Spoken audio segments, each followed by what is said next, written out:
Something irregular about their menstrual cycle, so people will have to investigate that down the line. Yeah. Well, Because that is a little concerning. And the vaccine shouldn't be interfering with that, so we don't really know. it shouldn't. It shouldn't, like, no. But is it? There's something happening, but we don't know what it's out. Well, I mean, you're a urologist, so you must understand, like, what's going on with it, right? Like, So that's why I understand that it's weird. I hope we don't find out that, like, there's somehow this mRNA, like, lingers in the body, and then, like, because it has to be impacting something hormonal to impact menstrual cycles. Yeah, or, like, the entire next generation is, like, super up. Could you imagine the scandal? Oh, my God. I mean, I'd take Pfizer off my resume.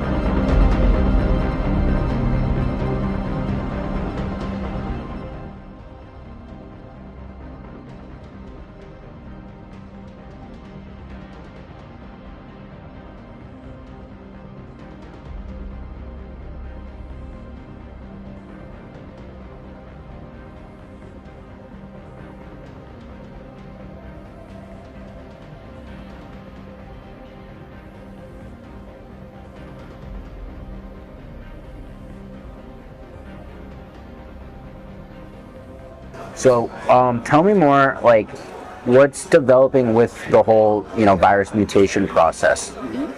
Well, they're still kind of conducting the experiments on it, but it seems like from what I've heard, they're kind of optimizing it, but they're going slow because everyone's very cautious. Like, Right. obviously don't want to kind of accelerate it too much. Yeah. But I think they're also just trying to do it as an exploratory thing because you obviously don't want to advertise that you're trying to figure out future mutations. How would the research study be delayed for COVID stuff? Like, Well, not for COVID specifically. So, like, now we're basically focusing on mRNA beyond COVID. So, for a lot of our forward-looking research studies, you got to make sure they're on track and things like that. so what is RNA going to be used for in the future? Lots of stuff. I can't tell you because you can't release it. Wait, why not? Oh, come on, I feel like there's, it's just going to be like, what, for flu, right? It'll be for other things too. There's a whole list of things we're developing it for.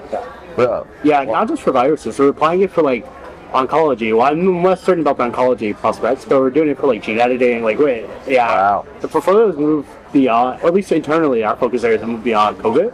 Yeah. Like now they have like a dedicated COVID mRNA team who just keeps an eye on that. Right. And so the company has focused on like, okay, now where are we going to use this technology in the future? Because that's what the investors come on now. Like, Right. no one gives a shit about COVID. Right.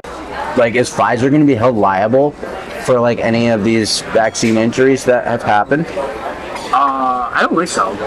Because usually when you give drugs, people, if there's like a known side effect, it's like this, it's included and like that's in label, but it could be, I mean, like there were like lawsuits where like Vioxx and heart attacks. Really? Or, yeah. Vioxx. So that wasn't for us, that was another pharma company.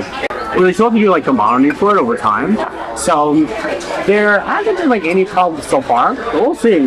Like in the next couple of years, if anything comes up, I'm hoping it won't, obviously. Hope nobody's growing 3 legs or something like that, right? Yeah, or like the entire next generation is like super up. Could you imagine the scandal? Oh my God. I mean, I'd take Pfizer off my resume. Like, something irregular about their menstrual cycle, so people will have to investigate that down the line. Yeah. Because that is a little concerning. Because, like, if you think about the science, like, it shouldn't be interacting with, like, it's called, like, the hypothalamus, pituitary gonadal axis. Right. Like, the hormones regulate their menstrual cycles and things like that. And the vaccine shouldn't be interfering with that, so we don't really know. It shouldn't? It shouldn't, like, no. But is it? There's something happening, but we don't know what it's out.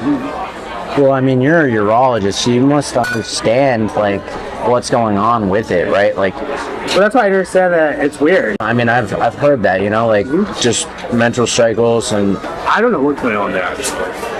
Yeah. And we don't discover something really bad from that one. I hope we don't find out that like there's somehow this mRNA like lingers in the body, and then like because it has to be impacting something hormonal to impact menstrual cycles. Right. So somehow the vaccine is supposed to be interacting with like the axis signal, the HPG axis, to cause these changes in menstrual cycles.